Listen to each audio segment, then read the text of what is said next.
luz estranha e não entende o que está acontecendo. De repente, ele é levado até uma deusa chamada Nolin, que explica que ele foi convocado para Midgard pelo feitiço de invocação do outro mundo. Na verdade, o coitado foi pego por engano na convocação de outras pessoas e por isso, a deusa pede desculpas pelo vacilo. O rapaz fica ainda mais confuso, então ela explica que a invocação para outro mundo engloba inúmeros alvos em uma infinidade de mundos. Por algum motivo, o garoto que estava fora dos planos acabou ficando preso. Esse é um grande problema, afinal, o feitiço de invocação é muito perigoso.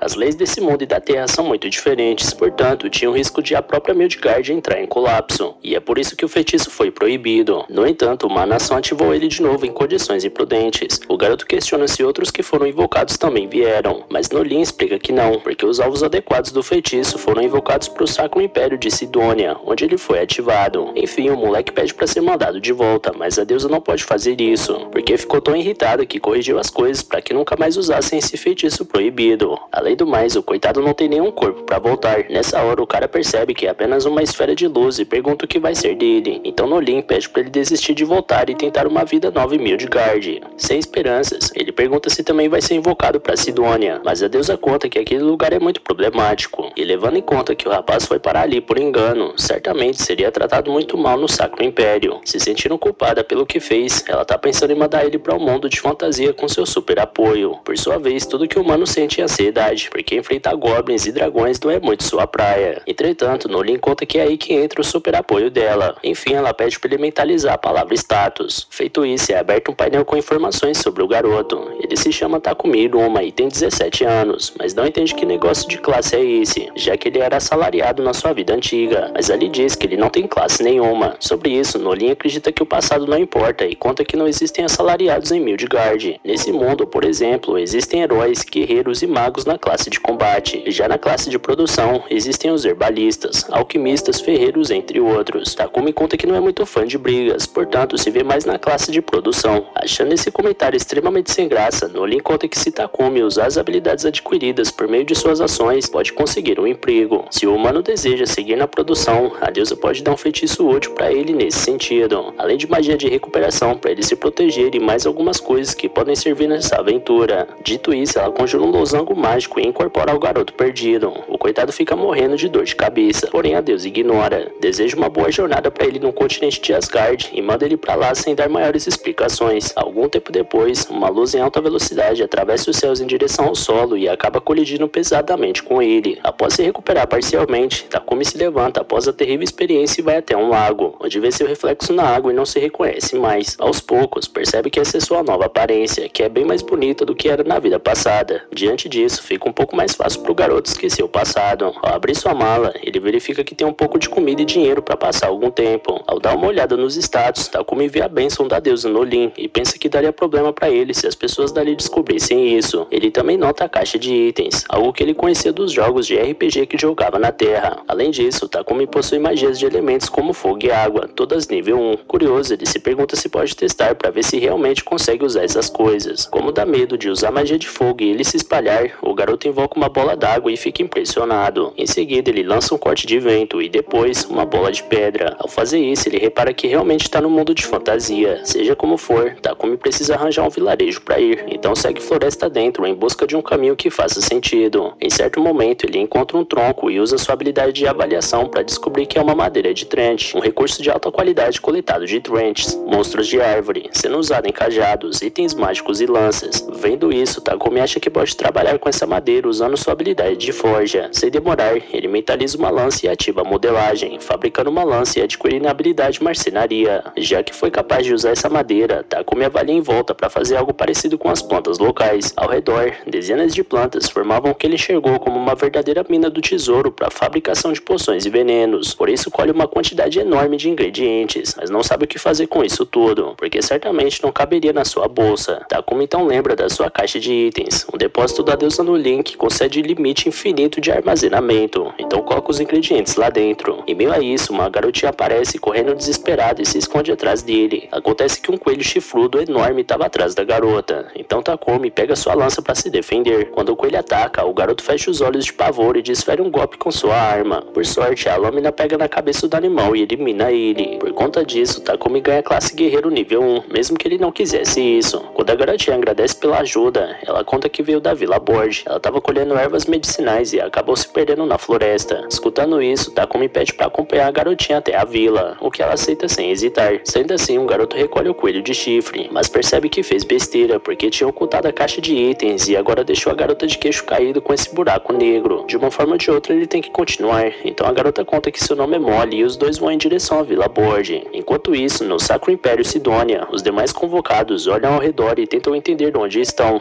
O garoto pergunta se a Akane tá bem e ela confessa que não, mas o importante é saber o que tá acontecendo. Logo enquanto o trio discutia sobre a situação, surge uma mulher agradecendo pela resposta dos jovens à convocação. Diante da exigência de uma explicação, ela conta que os três estão num mundo completamente diferente e foram convocados para usar seus poderes como heróis e salvarem esse mundo. A mulher misteriosa se apresenta como a princesa imperatriz do Sacro Império de Sidônia, Elizabeth. Dito isso, os três convocados recebem seus poderes. Akane adquire a revelação, enquanto por dentro sente que não pode confiar nessa mulher estranha, porque ela parece perigosa. Mais tarde, Takumi chega na Vila Board e devolve Molly aos familiares, que agradecem pela ajuda. O garoto pergunta se poderia passar alguns dias no vilarejo, então os parentes de Molly respondem que sim, e que essa área é rica em ingredientes para medicamentos, além de ter minério nas proximidades, ou seja, Board é o paraíso dos artesãos. Nisso, o homem mais novo apresenta o mais velho como Bobon, um ferreiro que entende tudo de mineração, e Takumi se sente grato por ter a oportunidade de ficar ali por algum tempo. A propósito, como não tem nenhuma pousada em Board, o pessoal decidiu construir uma casa pro visitante, algo que ele realmente não esperava. Logo eles encontram um pequeno espaço vazio no território, onde será a residência de Takumi. Para mostrar que não vai ficar de braços cruzados, o garoto nivela o solo com sua magia, mas perde tanta mana com isso que sua cabeça quase frita. Na mesma hora, os homens ficam impressionados com a magia do forasteiro, como se nunca tivessem tido muito contato com coisas desse tipo. Tirando isso de lado, eles avisam que vão cuidar do resto da construção. Diante disso, Takumi percebe que sua vida nova finalmente começou, e que até o momento não parece nem um pouco ruim. No dia seguinte, graças às suas habilidades em marcenaria, forja e carpintaria, o garoto arranjou sozinho a maioria dos móveis para sua nova moradia. No entanto, a classe que ele ganhou ainda está incomodando, por isso se pergunta se é capaz de alterar ela. Mexendo no menu, ele descobre algumas classes selecionáveis e escolhe a de alquimista. Enfim, dando uma olhada no minério de ferro, cobre e prata que coletou com Bobon na região, Takumi admira o principal deles, o minério de ferro mágico, um recurso imbuído em mana que pode ser transformado em lingotes. Normalmente, isso exigiria um grande forno para ser derretido, mas com suas habilidades, Takumi é capaz de adiantar bastante o processo. Segundo ele, a alquimia é composta por 5 técnicas: decomposição, extração, pulverização, síntese e recomposição. Depois de extrair o minério de ferro dessa forma, o garoto usa a magia de terra nele, produzindo os lingotes. Um pouco depois, Molly abre a porta do Takumi para entregar a janta para ele. Porém, o cara gastou tanta mana que estava muito cansado. Por conta disso, mais tarde, Takumi leva uma bronca de Marta, mãe da Molly, que ensina o rapaz a ter mais cuidado com esse tipo de comportamento. Por sua vez, Banga, o pai da garota, deu uma poção de cura pro alquimista. Depois desse dia, Takumi começou a pegar mais leve no trabalho. Porém, ainda assim, Marta e Molly vinham dar uma olhada no garoto de vez em quando. De toda forma, Takumi conseguiu evoluir até o nível 32 de alquimista e 36 de ferreiro. Certo dia, durante a forja de uma lâmina, Bobon pede pro protagonista aumentar a temperatura com sua magia, e com a ajuda do alquimista, o ferreiro foi capaz de produzir sua melhor peça até então. Nesse dia, Takumi chegou no nível 40 de ferreiro, embora quisesse mesmo ser um alquimista, uma classe que tá ficando pra trás, ainda no nível 33. Outro dia, Takumi vai até o Banga e pede umas poções, porque ele vai usar ingredientes para produzir poções diferentes. Banga aceita a proposta, mas pede pro jovem vender algumas para ele, quando conseguir. Logo Takumi mistura Kyuhuki esmagadas e água. A cada mexida na panela, a cor variava, e isso faz o garoto lembrar dos experimentos que fazia quando criança. Depois de terminar duas, ele não se dá por satisfeito e parte em busca de novos ingredientes. Então, logo no início da sua nova expedição, o alquimista come uma planta e tem uma reação horrível. Imediatamente, ele usa a habilidade de purificação para se curar,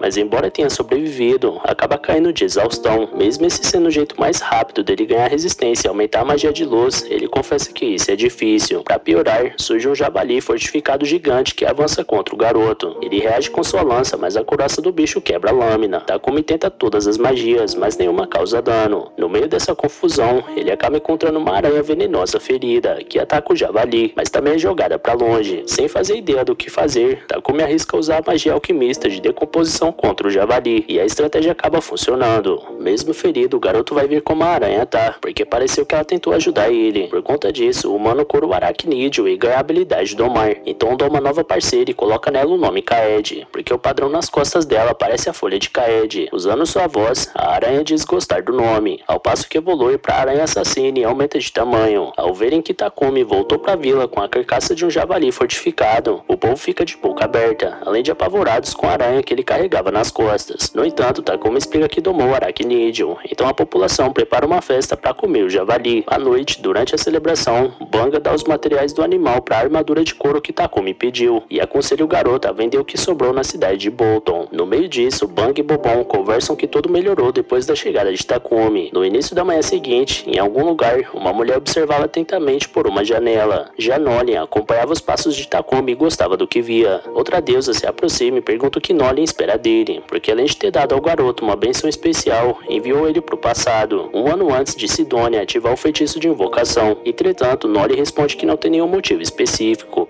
No dia seguinte, Takumi estava dando um sermão na Kaede por ele ter acordado preso na teia dela, além de ela ter sujado o quarto inteiro com esse tipo de seda. A aranha pede desculpas e explica que se sente muito solitária, por isso queria aprender o mestre com ela mais um pouco, porque ele sempre vive ocupado. Sobre isso, Takumi reconhece que tem gastado todo o seu tempo fabricando poções e outras coisas e realmente tem deixado Kaede de lado. Pensando nisso, ele também pede desculpas e promete fazer uma pausa no trabalho para brincar um pouco com a amiga. Feliz da vida, a aranha pula em cima do humano, até que Marta chega de repente com a marmita e vê a cena estranha. Takumi tenta explicar que sua pet não tá tentando comer ele, mas a verdade é que a mulher viu a quantidade de seda de aranha pelo quarto e já cresceu o olho pra cima daquilo. Pra não desperdiçar o material, ela produz algumas roupas com a seda e suas amigas ficam maravilhadas com o resultado. Observando a cena, Takumi não sabia que a seda de aranha era tão incrível assim, e as mulheres explicam que é um item muito luxuoso e procurado pelos nobres. Marta tenta se comunicar com Kaede e pede um pouco de seda mais elástica, e a aranha consegue entender ao ponto de providenciar o material. Nessa hora, Takumi chama sua pet para brincar, mas agora é a vez dela de dizer que tá ocupada demais para isso, esbanjando ressentimento na expressão. Enfim, o rapaz se afasta porque o que importa é que sua amiga esteja se divertindo, e já que foi liberado, vai voltar pro seu trabalho. Olhando em volta, já faz quase um mês que ele chegou nessa aldeia, e o garoto sente que terá que estudar alquimia na cidade grande em breve. Entretanto, ele não quer simplesmente ir embora sem deixar sua marca nesse lugar, onde todos foram tão gentis com ele. Em seguida, Takumi vai até Bobon e recebe sua armadura. Fora isso, o ferreiro avisa que precisa arrumar a sola e a ponta da bota do jovem. Afinal, não dá para enfrentar os monstros da floresta com o calçado gasto. Takumi argumenta que é só um produtor e não se mete nesse tipo de coisa, mas Bobon sabe muito bem que Takumi vaga sozinho pela mata e não é exatamente quem diz ser. Nesse instante, Banga chega para ver a armadura do garoto e conta que pro trabalho de produção dele evoluir, Takumi precisa ir para uma cidade onde a demanda e o suprimento de materiais sejam maiores. Pensando nisso, o homem ressalta que os comerciantes de Bolton estão vindo pra vila na próxima semana e que arranjou uma carona pro Takumi na carruagem deles. Em outras palavras, o cara vai se mudar pra Bolton. Emocionado, ele agradeceu aos companheiros que tanto têm apoiado. Animado, Takumi encontra Marta e vê que ela tá prestes a jogar fora as vísceras do coelho de chifre que o Banga caçou. Por mais que seja a parte mais gostosa do animal, se for usada como está, tem a chance de contrair doenças ou parasitas. Entretanto, Takumi usa sua magia de purificação e resolve o problema. Na hora, Marta fica impressionada que o jovem é capaz de usar magia de luz e agradece pela grande ajuda, mas avisa que o rapaz não deve usar esse tipo de feitiço na frente dos outros, porque poucas pessoas são capazes de fazer isso, e seus usuários conseguem viver dessa magia de tão rara que é. Segundo Marta, ninguém da Vila Borgia vai se importar, mas como Takumi tá indo pra cidade grande, é bom ele ficar esperto. À espera dos comerciantes de Bolton, Takumi usa sua semana para retribuir tudo o que recebeu da aldeia, trabalhando no desenvolvimento dela e tornando ela mais segura e prática possível, com um muro bem alto e equipamentos de produção mais sofisticados. Com o passar dos dias, Papek, o comerciante, chega em Borgia e fica surpreso ao ver aquela muralha. Após Papek negociar com os moradores, Takumi chega de mala pronta para a viagem. Bobon pergunta se o garoto não tá se esquecendo de nada, e ele acaba lembrando de entregar 100 poções de cura que produziu pro Banga, caso seja necessário para os habitantes da vila. Papek fica impressionado com a substância e coloca o frasco na direção do sol para admirar o brilho. Nisso, Marta e os demais moradores chegam para se despedir de Takumi. Molly pergunta onde Kaede tá, e o dono do animal avisa que ela tá dormindo. Bang e Bobon pedem pro rapaz continuar firme e se cuidar, enquanto Marta entrega uma túnica que alguns moradores produziram pessoalmente pro alquimista, com a ajuda dos fios produzidos por Kaede. Emocionado com tanto carinho, Takumi se curva para agradecer por tudo que recebeu. Logo ele entra na carroça e vai embora com lágrimas nos olhos. Afinal, essa é a primeira cidade onde ele viveu em Midgard, e passa a considerar ela sua terra natal. Durante a viagem, Papek comenta que Takumi é muito amado pelos os habitantes de Borde. Heth, um dos viajantes, não contém o choro diante daquela cena tão bonita que presenciou. Depois todos se apresentam, começando pelo próprio Heth. Em seguida, Rial diz seu nome e avisa que o careca quietão é o Bogar. Papek explica que esses três formam um grupo de aventureiros Rank C, conhecidos como Presas de Leão. Heth explica que eles estão fazendo a guarda da caravana, embora Rial esteja de saco cheio de tão calmo que é o ambiente, tanto que adoraria que algum monstro aparecesse. A propósito, ele comenta que Takumi segura sua bolsa como se fosse algo muito importante, e o garoto conta que ali dentro tá sua aranha assassina de estimação. Sem ter noção do perigo, Rial mete a cara dentro da sacola pra ver o bicho, mas acaba sendo atacado. Depois disso, Kaed gruda no Bogar, que abraça a aranha com carinho. Em seguida, Papek pergunta se Takumi tem mais daquela poção de cura, porque adoraria comprar. Assim que o alquimista confirma, o comerciante para a carroça abruptamente e faz uma cara de susto. Os aventureiros separam suas armas, imaginando que seja algum monstro, e realmente tem um grupo de goblins se aproximando da carruagem. Os Presas de Leão deixam a carroça rapidamente para fazer seu serviço, e Riel, ao notar que tem mais 20 desses monstros dentro da floresta, avisa aos companheiros que vai atrair esses inimigos atirando flechas neles. Heth e Bogar enfrentam os goblins no corpo a corpo. Dois monstros surpreendem Papek e Takumi ao dar a volta na carruagem, mas não Riel, que mata os dois com seu arco. Com o fim da luta, o arqueiro anuncia que é hora de dissecar as criaturas e coletar suas pedras mágicas. Já à noite, Takumi reflete que a viagem seguiu sem mais problemas. 3 dias depois, a caravana chega em Bolton, no reino de Bárcula. Tudo ali dentro parecia muito novo pro protagonista, porque é a primeira cidade grande que tá colocando os pés em Midgard. Sem perder tempo, ele vai até a Guilda dos Aventureiros junto com os 3 membros do Presas de Leão, que iriam relatar o sucesso da sua missão de escolta. Takumi precisava se registrar na guilda para poder ficar na cidade, além de registrar Kaed como animal de estimação. Na recepção, ele deixa claro que prefere se registrar numa guilda de alquimistas. O funcionário explica que isso nem existe, mas conta que muitos se registram na guilda para usar o cartão de lá como identificação. Se Takumi não se importar de ficar no nível mais baixo, o registro não expira e ele vai poder aceitar uma missão simples por mês. No final, ele decidiu se registrar na guilda de aventureiros e registrou Kaed como animal de estimação. Em seguida, o alquimista foi até a companhia Papek para negociar 100 poções com o dono da empresa. O empresário oferece 10 pratas para cada poção de cura e de vigor básicas, além de 50 para cada poção de mana. Fazendo as contas na cabeça, Takumi fica espantado ao perceber que isso daria 7 milhões de ienes no total. Ainda por cima, Papek conta que ofereceu um preço um pouco menor, já que Takumi ainda não é conhecido. Sinceramente, o alquimista acha que isso tudo é bom demais para ser verdade, e que deve ter algum motivo escondido para esse cara negociar um valor tão alto com alguém que nem conhece direito,